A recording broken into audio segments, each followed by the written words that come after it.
আজকে ইফতার অনুষ্ঠানের সম্মানিত সভাপতি আয়োজকবৃন্দ, ভাইরা, আসসালামু আলাইকুম।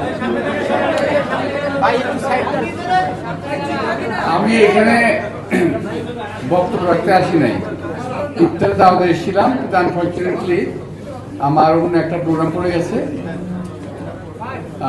কিংবা একই সময়ে প্রোগ্রাম হয়ে গেছে ভুলে, এই জন্য চলে যেতে হবে। আমি আপনার সবাইকে অত্যন্ত আন্তরিকভাবে শুভেচ্ছা জানাচ্ছি, ধন্যবাদ জানাচ্ছি। আপনার বিগত নির্বাচনের সময় অনেক কঠিন পরিশ্রম করে কাজ করেছেন, অনেক ঘাত প্রতিঘাত হয়েছেন, এবং এখনও জনগণের সামনে আপনাদের ছোট্ট প্রচেষ্টার মাধ্যমে এই দেশের জনগণের সমস্যাগুলো তুলে ধরার চেষ্টা করছেন, এবং খুব ছোট ছোট বিষয় যেগুলো নাকি সাধারণ মানুষের নজরে আসে না, বড় ক্যামেরার নজরে পড়ে না, আপনাদের ছোটো ক্যামেরার নজরে পড়ে যায়। বিশেষ করে আপনাদের সোশ্যাল মিডিয়া এগুলো আমরা খুব বেশি রকম লক্ষ্য করি। তো প্রিয় ভাইরা, আমরা রাজনীতি করি, রাজনৈতিক দলের সদস্য আমি, রাজনীতির কথা বলতেই হয়। তো আজকে আপনার সঙ্গে আপনি জানেন যে আজকে আমাদের এই সরকারের অনেক কাজের মধ্যে আজকে প্রথম যে কাজটা উদ্বোধন হলো, সরকারের 1 মাসে পুরনো হয়নি, এর মধ্যে যে আজকে ফ্যামিলি কার্ড বিতরণ হয়েছে, আপনাদের জন্য শুনেছেন, অনেকে দেখেছেনও। এটা আমি মনে করি সরকারের একটা ভালো কাজের, কিংবা আমাদের যে 31 যে অঙ্গীকার ছিল সেটা একটা প্রথম অন্যান্য দফাগুলোকে পরিপালন করার প্রথম পদক্ষেপ আজকে আমাদের প্রধানমন্ত্রী নিয়েছেন, তাকে আমি ধন্যবাদ জানাচ্ছি আপনাদের সকলের মাধ্যমে। এরপরে আসবে কৃষক কার্ড সহ আর অনেক কিছু আসবে, কিন্তু এর মধ্যে বহু লোক বহুভাবে সমালোচনা করছে এই সরকারের। ভাবতে এরকম যে এই সরকার 1000 বছর ক্ষমতায় আছে, সরকার ক্ষমতায় আছে মাত্র কয়েকটা দিন।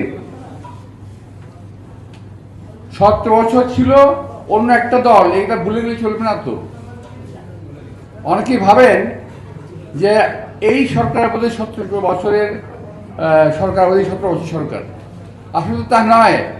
আপনাদের বুঝতে হবে, আপনারা সংবাদের পত্রের মাধ্যমে, আপনাদের মিডিয়ার মাধ্যমে তুলে ধরেন, এই সরকার 1 মাস এখনো পর্যন্ত 1 মাস পূর্ণ করে নাই। 1 মাসের সরকার। 17 বছর বাংলাদেশে মানুষ যেভাবে কষ্ট করেছে, একইভাবে আমরাও কষ্ট করেছি। অনেকে জুলাই নিয়ে কথা বলেন, জুলাই যোদ্ধা ইত্যাদি ইত্যাদি, যে শুধু ওনারাই করেছেন। আরে ভাই, জুলাইয়ের মধ্যে আমিও তো ছিলাম।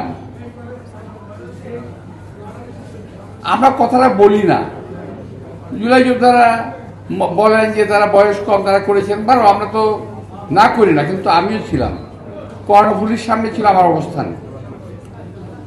তো আপনারা যারা বলতে যাচ্ছেন সরকার সমালোচনা এখনই করেন, কালকে দেখলাম স্লোগান নিয়ে মাঠে নেমে গেছেন ঢাকা বিশ্ববিদ্যালয়ের কোনো জায়গায়। ভাই, কার বিরুদ্ধে স্লোগান দেন? এই সরকার একটা নির্বাচিত সরকার। আপনারা ভাববেন না যে এই সরকার একটা আওয়ামী লীগের মতো রাতের অন্ধকারের ভোটের সরকার, কিন্তু না। এই সরকার কিন্তু কোটি লোকের ভোটে নির্বাচিত সরকার। স্লোগান দিয়ে নিজে দাবির কথা বলতে পারেন, এছাড়াও দাবির কথা জানানোর একটা সিস্টেম আছে, সিস্টেম আসতে পারেন, কিন্তু দয়া করে দেশে এই অবস্থায় এই সরকারকে বিব্রত করার চেষ্টা করবেন না। কিছু কিছু লোক ক্ষমতায় যাওয়ার লোভে দেশকে একটা অস্থিতিশীল পরিস্থিতির মধ্যে নিয়ে যেতে চায়।